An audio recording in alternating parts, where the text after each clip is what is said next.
Journey में आगे बढ़ते हैं और बात करते हैं अगले चैप्टर की, जिसका नाम है the Wolves of wall street. मतलब ये कि बहुत से लोग ये सोचते हैं कि म्यूचुअल फंड में इन्वेस्ट करना सेफ है। इसमें फायदा ये है कि आपको अलग अलग स्टॉक चुनने की जरूरत नहीं पड़ती। म्यूचुअल फंड से आपका रिस्क घट जाता है क्योंकि ये पोर्टफोलियो अलग अलग तरह के स्टॉक से बना होता है। लेकिन आप सही म्यूचुअल फंड कैसे चुन सकते हैं? अकेले अमेरिका में 9,500 अलग अलग तरह के म्यूचुअल फंड है। क्या आप अंदाजा लगा सकते हैं कि इतनी ढेर सारी कंपनीज म्यूचुअल फंड क्यों ऑफर करती है? आप सही समझे, म्यूचुअल फंड उन्हें काफी फीस कमा कर देता है। म्यूचुअल फंड वो फंड है जिन्हें एक्टिव तरीके से मैनेज किया जाता है। फंड मैनेजर मार्केट को मात देने के लिए ट्रेड करता है। वो ये अंदाजा लगाने की कोशिश करते हैं कि आने वाले हफ्तों या महीनों में कौन सी कंपनियां अच्छा परफॉर्मेंस देंगी। लेकिन ये फाइनेंशियल एक्सपर्ट आपके और मुझसे बेहतर फ्यूचर की भविष्यवाणी नहीं कर सकते। जब फंड मैनेजर शेयर का ट्रेड यानी व्यापार करते हैं तो वे गलतियां करने की कगार पर होते हैं।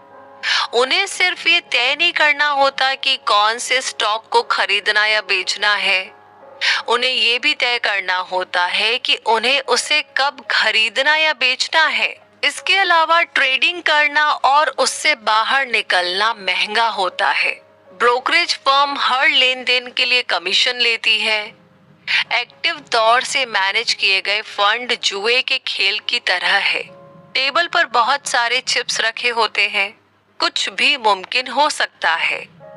अगर स्टॉक खरीदने के बाद उसका दाम बढ़ जाता है तो आप जीत जाते हैं, लेकिन ट्रांजैक्शन कॉस्ट को कवर करने के लिए आपको काफी बड़ा फायदा करना होगा। सिर्फ इतना ही नहीं, जब आपके स्टॉक का दाम बढ़ता है और अगर आप इसे बेचना चाहते हैं तो आपको अपने फायदे पर टैक्स चुकाना पड़ेगा। आइए अब म्यूचुअल फंड को इंडेक्स फंड से कंपेयर करते हैं। इंडेक्स फंड में स्टॉक को लेने और उसे बेचने की ट्रेडिंग नहीं होती है।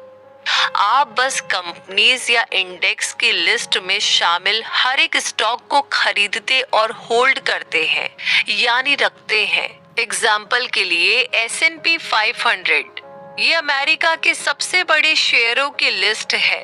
S&P 500 में सबसे टॉप में है एप्पल, माइक्रोसॉफ्ट, अमेज़न, फेसबुक और गूगल जैसी कंपनियां।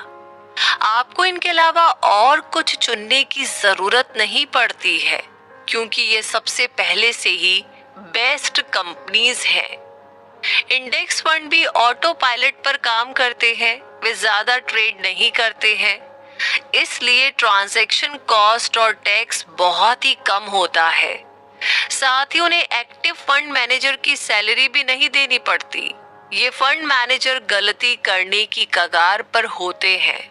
तो अब आप खुद से पूछ सकते हैं कि अगर मैं एक्टिवली मैनेज्ड फंड में इन्वेस्ट करती हूँ तो मुझे क्या मिलेगा? तो आपको किसी इंसान की गलती से हुए नुकसान को उठाना पड़ेगा। ज्यादा फीस और ज्यादा टैक्स देने पड़ेंगे। वॉरेन बफेट दुनिया के सबसे सक्सेसफुल इन्वेस्टर्स में से एक हैं। वो बर्कशायर हैथवे के सीईओ है। उन्होंने एक्टिवली मैनेज्ड फंड के कंपैरिजन में इंडेक्स फंड के प्रॉफिट को साबित किया। 2008 में वॉरेन ने न्यूयॉर्क की एक फर्म प्रोटोजे पार्टनर्स के साथ $1 मिलियन का बेट लगाया था। उन्होंने इस फर्म को चैलेंज किया था कि वो अपने टॉप के 5 हेज फंड को चुने जो 10 सालों के अंदर S&P 500 इंडेक्स को पछाड़ सके। नतीजा ये हुआ कि हेज फंड में सिर्फ 21.87% का फायदा हुआ, जबकि S&P 500 में 65.67% का फायदा हुआ। वॉरेन बफेट ने अपनी वसीयत में ये कहा कि जब उनकी मौत हो तो उन्होंने अपनी पत्नी के लिए जो ट्रस्ट बनाया है उसका इन्वेस्टमेंट सिर्फ इंडेक्स फंड में किया जाना चाहिए। आपको भी उनके जैसे ही लॉन्ग टर्म के बारे में सोचने की जरूरत है। ज्यादा फीस लेने वाले फंड मैनेजर के प्लान के झूठे वादे में न आए, तो इस बात का हमेशा ध्यान रखें। और इसी के साथ अब अगले